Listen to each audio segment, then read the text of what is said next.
Yes, good morning mga kamamsi. And today is Holy Good Friday. So, gagawa po ako ng langis na panghaplas na may luya. So, every year and every Holy Week at saka every Holy Good Friday, gumagawa po ako ng langis na panghaplas na may luya. So, ipapakita ko sa inyo yung aking procedure on how to cook. Yan, kung paano gawin ang langis na panghaplas na may luya. Kaya, ito na yung ating panghaplas instead na lotion at pabango. Dahil, ito na yung mga sign of aging na marami tayong mga karamdaman sa katawan. Ito yung sinasabing overused or overwork. Yan, o di ba? Kaya, let's start mga kamamsi at gagawa na tayo at magluluto tayo ng panghaplas na langis na may luya. So, let's do it!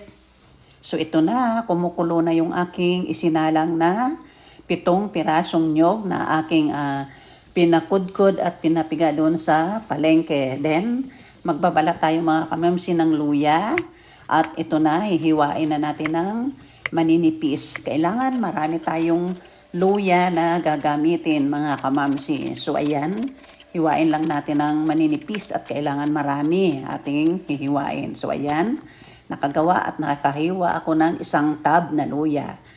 So ito na ang resulta ng 7 nyug. So ayan, malapit na siyang mag-brown. So ayan na, ito na ang resulta mga kamamsi. Mikos-mikos lang natin kasi nasusunog na siya. So, normal lang po yan na may mga sunog sa mga gilid ng ating mga kawali. So, ayan na. O, ito na. Ating sasalain sa isang malinis na kaserola. So, ayan. Then, after that, o yan, piga-piga. Kasi sayang yung langis na natira doon sa latik. So, ayan. Then, after that, isa lang natin yung ating kawali at ibuhos na naman yung langis. Then, next natin itong luya na hiniwa natin ng maninipis. So, hayaan lang natin mga kamamsi na kumulo. Then, so ayan na, magba-brown po yan mga kamamsi. Kung anong kulay at kung ano yung pagkaluto ng latik, siya din po yung luya. So, ayan na. Nagfo-flow or lumulutang yung luya kapag luto na. So, ayan na. Brown na siya mga kamam. So, it means luto na at sasalain na natin sa isang malinis na towel or tela. So, ayan na.